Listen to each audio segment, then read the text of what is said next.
Второто тримесечие ни събра в Шумен, в Алкомет АД, лидер в алуминиевата индустрия и лин домакин.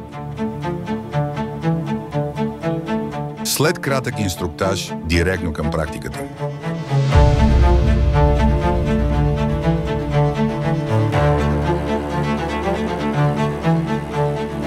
Домакините показаха лин в реална среда, така както го живеят.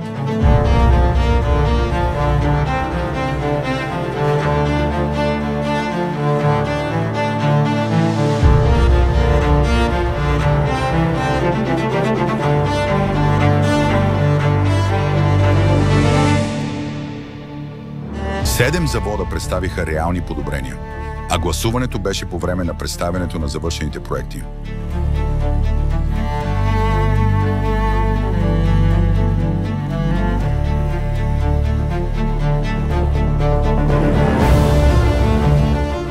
Срещите ни свързват, мотивират, вдъхновяват. Научихме какво можем да подобрим и вече имаме план. Победителите получават признание, а всички мотивация да продължат.